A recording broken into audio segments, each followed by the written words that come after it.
Hello guys, what is up? ButteryButters here, bringing to you a quick update video. What I will be doing for the first half of this is telling you guys what one of my future series is going to be, and you can obviously see it on the screen right now. MLB 14 the show. I will be doing franchise mode, not road to the show, because I'm still not great at the game. I've been trying to play on dynamic, but it keeps setting me right back down to the start of experienced instead of expert.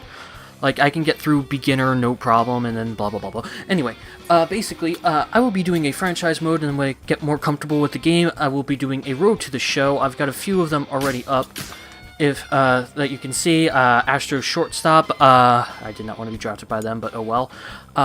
Rocky starting pitcher, they drafted me 3 spots after the Mets. Kind of pissed about that. Oh, crap, I overwrote my first baseman. Shit. Oh, well.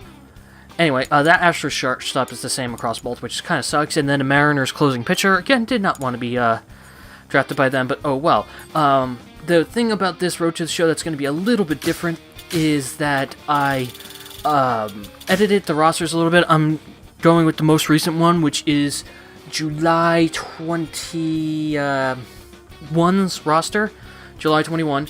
And basically, this is the way it's going to work. I did some light editing to the players. For example, let me go into edit player because it's going to be easier to show you guys there.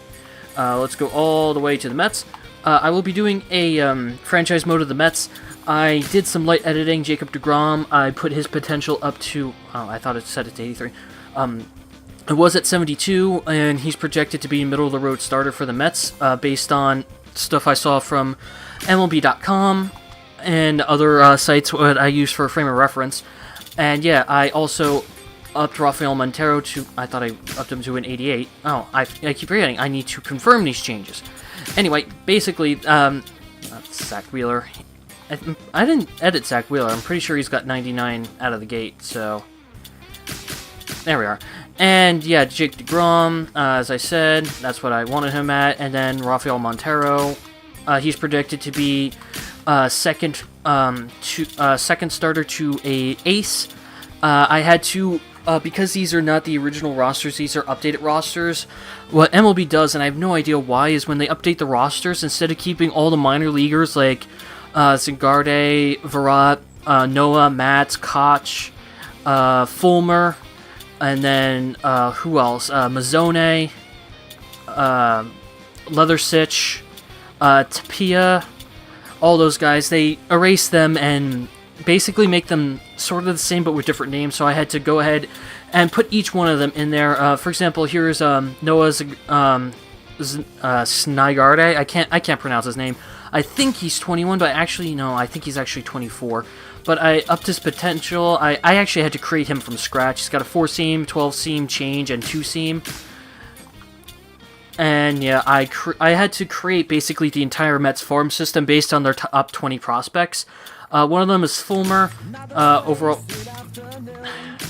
83. He's projected to be Fulmer's projected to be a middle-of-the-road starter. Koch is projected to be a sort of middle-of-the-road starter. Matz is considered to be a long reliever, 4th or 5th guy due to his insane control, and sort of the same thing with Noah and Virat. And then for these guys, Mazzone is also a minor leaguer. He's a velocity break guy. Who else? Tapia, he's another prospect that the Mets have. Leathersitch, he, coming off Tommy John, he was moved to the bullpen. Mejia, Parnell, these are standards, by the way. And then Darno, his potential was a C, which I don't get considering he's one of the top catching prospects in the league for his age. I did not edit Centeno, even though he's supposed to be a projected middle-of-the-road guy. But Plawecki, I believe it's pronounced. I created him with an 83. He's projected to be a starting catcher. At some point, I had to create Jace Boyd and Dominic Smith, both of whom were on the AA roster. Actually, they don't have room because Josh Satton's on the AAA roster right now, and Jace Boyd is actually on the AAA roster, but he's projected to be a future starter, rotation first baseman, and obviously Dominic Smith was the Mets' first-round pick this year, and he's one of the top, I think he is, of the top 10 first base prospects in the draft, he was number 1, so I had to give him an overall befitting that at around 90, but he was 10th, otherwise I would have made him better. I had to create Dilson Herrera because he was not in the game for some reason, and he's projected to be an everyday second baseman of the future, according to MLB.com again. I created Mike Gomez, who is another potential player. What else? Ahmed Rosario. He's projected to have the highest ceiling of any Mets prospect, but he's also the furthest away, thus the overall. Where is he?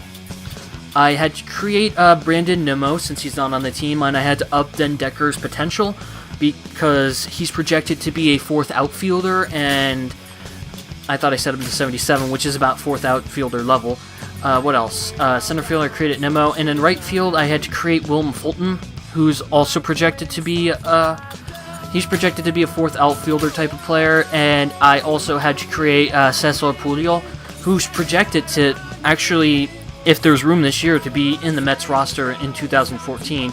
He's projected to be a pretty damn good starter because he's got really good fundamentals, and he's a true 5-tool potential player.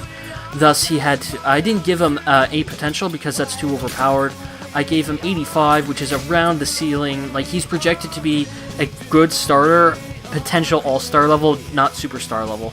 But yeah, I only have like Harvey in here because for some reason they don't do past injuries, but Harvey's going to be hurt the entire year, so. Anyway, I will eventually be doing a franchise mode with those rosters. I had to, again, put all those prospects in. If you guys think I was a little bit too fair with the prospects, like if you think I was a bit too good with their potentials, just let me know. I'll lower their potentials and stuff and all the things. I tried to make them as close to their scouting profiles as possible. For example, Leather Sitch has got a good fastball with sinking action, so his main pitch is a 2-seamer, not a 4-seamer. The 3 pitch players, I never gave them a 4th pitch to even them out. I just kept them as 3 pitch players, that sort of thing.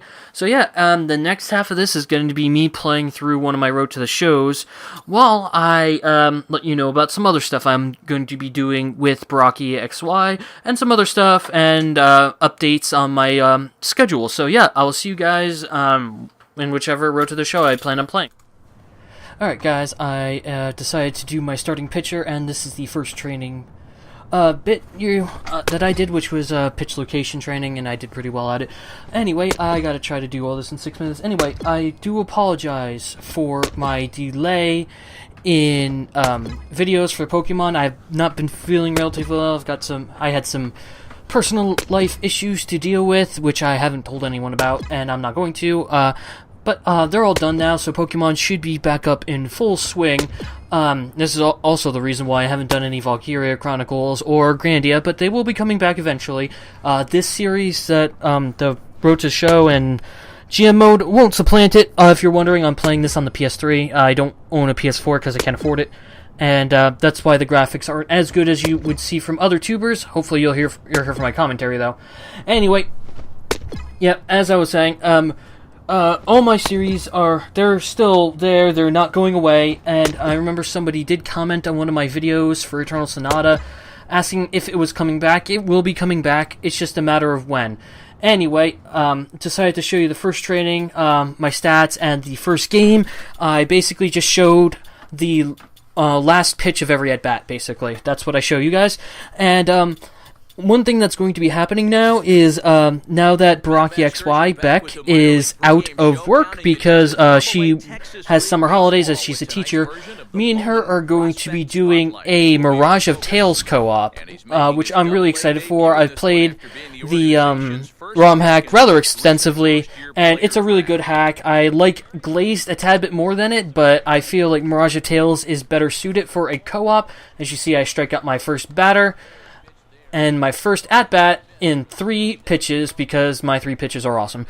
But, yeah, as I was saying, Glazed isn't quite as suited for a co-op LP that's not competitive, because Mirage of Tales has many different ways you can go about it. You can go crime, you can go researcher, seeker, all these different things, and the different choices allow different things to happen, which is quite amazing, and I love it. So I'm really looking forward to that. LP. It will be going up on my channel, and afterwards, we haven't decided on the next one we're going to do. It's probably going to be Glazed because it's really good. We might also do Victory Fire or something similar. We have yet to decide on it, but we're also going to be doing another co-op after Mirage of Tales is done, which will go up on Burakki XY's channel. The link to her channel will be in the description below, and you should also check her out on Twitter, not Twitter, I keep saying that. Same exact handle, and you should also go follow her on Twitch as she streams every Wednesday for Wonder Trade Wednesday. She Wonder Trades out some pretty cool stuff. I am an admin on her, not an admin, a mod on her chat. And at the end of it, she does Wonder Cup battles with the Pokemon that she Wonder Traded away with her viewers, and they are really fun. And you should go and check them out if you have spare time. Wednesday, 3 o'clock Eastern Time, 8 o'clock UK time. That would be about the right... Yeah, that's it. Anyway, yep, that's the main crux of this update video. Pokemon Platinum is coming back post-game. That's my first hit of the ball game. There goes my no-no bid. Anyway, Pokemon is definitely coming. Valkyria Chronicles and Grandia are coming when I have time. I've just been so swamped for time, and it's just been... I just haven't had the time to do anything. And Tales of Symphonia is going to happen just like usual. You don't need to worry about that. And yeah, so basically all these things are finally starting to coalesce together now that she has holidays. You can expect the Mirage of Tales relatively soon, as we're going to be doing a testing recording of it today. That's the day this video is going out. I'm recording this the day before. And yeah, I'm going to shut up because I allowed game audio to get high here for a certain reason. And guys, there's a look at his line through the first few innings. Pretty dominant so far. Just the second hit he's allowed tonight, and the first one didn't wind up hurting him at all. So we'll see if he can get out of this inning. Yeah, I was cruising at this point, but they eventually start to get a few more hits in, even in this inning, even. But yeah, now that she's on holiday, she'll have a lot more time to do all these things. And here's my first error in my first game. I try a pickoff move on a guy who decided to take too many steps, and it backfired. Anyway, yeah, she is doing an Eevee challenge where she's using only evolution. She gets a new one every gym. You should go check that out. She's also taking subscriber nicknames for her Eevees. You should definitely check that out. And she's still doing her Egglock, which is an amazing series for X, I think, or Y, I can't remember. So you should go check that out. So yeah, basically, Pokemon's still going. All my series are still going. And basically, once my series are finished, you're going to be seeing MLB 14, the show, franchise mode, and when I get more comfortable, you're also going to be seeing Road to the Show. You guys should leave me position suggestions down in the comments. Which position would you like to see me do as a Road to the Show player? Would you like to see me be a fast shortstop, people stealing bases? Would you like to see me be a power-hitting first baseman? Would you like to see me as a sure-fielded right winger with a cannon for an arm, shutdown closing pitcher, complete game shutouts as a starting pitcher? It's all up to you guys. You can leave whatever you want in the comments below, but that series won't be coming until A, Platinum is done, and B, Valkyria Chronicles is done. That way I can focus on Symphonia Chronicles and Grandia along with Mirage of Tales, and then once all that's done, I can do my Pokemon Black random lock, my Pokemon Leaf Green random lock, and my Pokemon Blaze Black or Volt White 2. I haven't decided yet. Anyway, going into the 9th inning, I thought this was out of here. I thought that was the end of my shutout, and my left fielder here bails me out with an amazing catch at the wall. Got a face full of wall for it. But that's second out, and here comes the last out, a grounder to first, and that will be a complete game shutout for me. 13 Ks and 5 hits, no runs, no walks. And obviously, I am going to be Topps Player of the Game for that. Thank you guys for watching this update video. If you liked it, hit the like button, and make sure to leave me a comment, guys, on everything I've said. Enjoy my final stat line, and I will see you guys later. See you guys soon.